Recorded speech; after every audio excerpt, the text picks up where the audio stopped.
I am going to crash out as the Dallas Stars just lost 4-2 in a pivotal Game 5 to the Minnesota Wild. As we bring in here, welcome to Stars Digest. My name is Matthew Wagner, and before everyone says anything, yes, it is a Kirill Kaprizov jersey from the Minnesota Wild. And why? Because I made a stupid bet, and I talked about it in the last video. I made a stupid bet that if the Stars lose this series, I have to wear that thing. I don't want to wear it. I don't. And the Stars lose in a game they really shouldn't have. Oettinger, you let me down. Robertson, you scored. Yeah, I know you scored. Yeah, you scored a couple goals. Yeah, you scored. You let me down. You let me down. You let me down.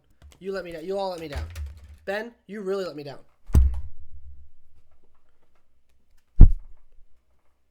Everyone let me down today. The Dallas Stars had a chance to really make a statement, and they completely crapped the bed. Just all over. It's their 5-on-5 play. It happens to be their 5-on-5 play. And I'm going to go back to the tweet I talked about last video. I talked about their lack of 5-on-5 scoring. Well, the lack of 5-on-5 is because of the lack of changes in the lineup. Gulutzan says that he's not making a lot of changes to the lineup. The only change was because of an injured Nill Lundqvist, Lyubushkin, who had a good game, by the way. Ilya Lyubushkin had a good game. And I know I ragged on him in the last video, and I apologize for that. The lack of changes to the forward group is the problem. Change the lines, Gulutzan. Take out Steele. Take out Ben. Put in Bastian. Put in Bunting. Now you have to put in Bunting, because unfortunately, in that game, Arturu left the game with a lower body injury and did not return. So now he's questionable for Game 6. You have to make a change. Now literally the Minnesota Wild brought in Matt Zuccarello back from injury, and he was the difference maker for the Wild. They are just a better team when he is on the ice. He just played better. And in this tweet from Mark Lazarus, he talks about how it's wild and incredible that it's Game 5, and the Stars still did not have a goal from anyone other than Robertson, Heiskanen, Johnston, Rantanen, Duchesne. Where's the depth scoring? Where is the depth scoring? You tell me, because I can't find. Are they in this drawer? Hey, guys, you in here? Hey, time to come out now. Get this out of here. Get that out of my sight. I want to see that. And we'll bring the stats because the stats don't lie, right? Everyone knows the stats don't lie. Look at the hits. 28-22. Or, excuse me, 24-20. Shots 28-22, and the shots are really deceiving because at one point during the third period, the Stars only had 11 shots on goal. That is inexcusable for how much top-tier talent this team has. Matt Duchesne, Robertson, and sure, I know fans are going to blame it on the injuries. Oh, Hintz was out. We would have been a better team with Hintz out. Great teams should overcome that adversity and push past that and become a better team. This is a problem here in Dallas. A massive problem that you cannot score 5-on-5. It has been over 200 minutes since the Stars last scored a 5-on-5 goal. What does that tell you? That no one is showing up. You know why?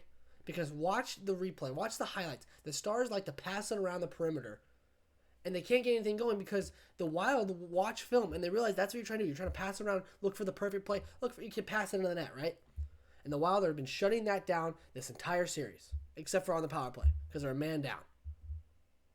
That has to change. Starting now. Because it didn't start after Game 3. It starts now. Total penalties taken. Minnesota took 5 penalties. We went 1 for 4 in the power play opportunities. 1 for 4. I said it in a previous video. I think it was my 3rd video ever. I said you cannot let the Minnesota Wild power play get hot. They went 1 for 3. With good chances of plenty. And I'm going to give credit where credit's due. The Wall of St. Paul was really good. Jesper Wallstedt was very good in this game.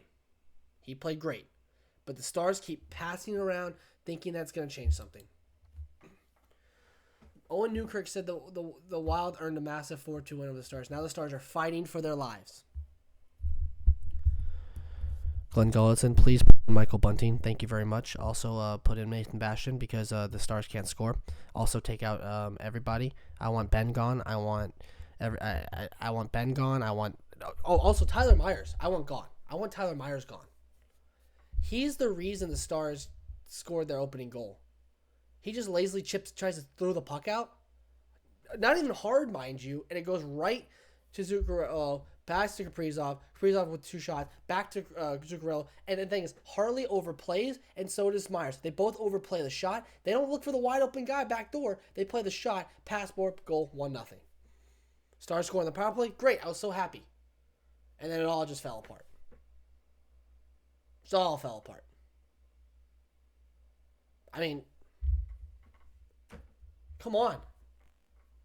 Guys. I know the players are never going to watch this video. I know that they block out all the noise. I'm sure they do. But guys, I'm begging you. I'm pleading. I'm pleading with you. Please. Please. Score 5-on-5. Win this series so I don't have to wear that jersey.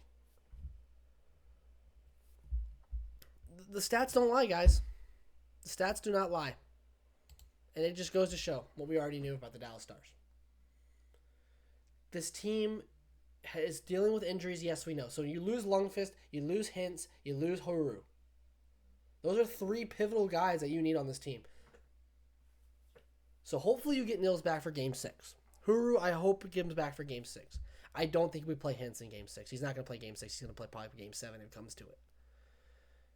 Glenn Gulutzan needs to make a change to the lineup. You cannot sit there as a coach or as a fan and tell me that we do not need to make a change. That the Stars just need to play better. If that was their best effort for that game, series is over. I'm going to write them off now. And the turning point of that game that really got to me, that really made me realize that we might lose this series, wasn't even them being up 3-2, wasn't even them being up 4-2. It was when Jamie Benn gets high-sticked, and instead of just letting it happen, or maybe it isn't even a non-call and just playing the game, he takes a retaliatory penalty against Brian Hartman. And that man is you named captain. That man is showing leadership by taking a retaliatory penalty when you're down 2 goals. What? How does that even happen? How do you even think of that? How does that you just go, oh yeah, I'm just cross-check the guy in the back of the head. Come on, Jamie. You want a cup or not? Because clearly you're telling me you don't want one with the way you've been playing. You need to come out of the lineup so it shows that everybody on that roster that nobody is safe. That if you're not playing good enough, you're going to sit. That's what I would do. And people have asked me already, do you think DeSmith starts in Game 6? No, I don't think so. I really don't. I think it's going to be another, Edmonton situation where if Oettinger gives up 2 goals, where, will DeSmith come in? There's possibility. But the Stars know that they let this game slip away, and that's gonna be the storyline. The whole storyline, depending on how the series goes, the Stars cannot score 5-on-5 because they don't. Everyone, say it with me now: shoot the puck. It's 3 simple words: shoot the puck. Look at this. I have a puck right here. Right? Watch this. I just shot it at the wall. How hard was that? Not very hard. And that'll do it here for Stars Digest. I'm Matthew Wagner. Game 6 is on Thursday. Game 7 Saturday, if possible. The Dallas Stars need to come ready. The Dallas Stars need to come with everything they have.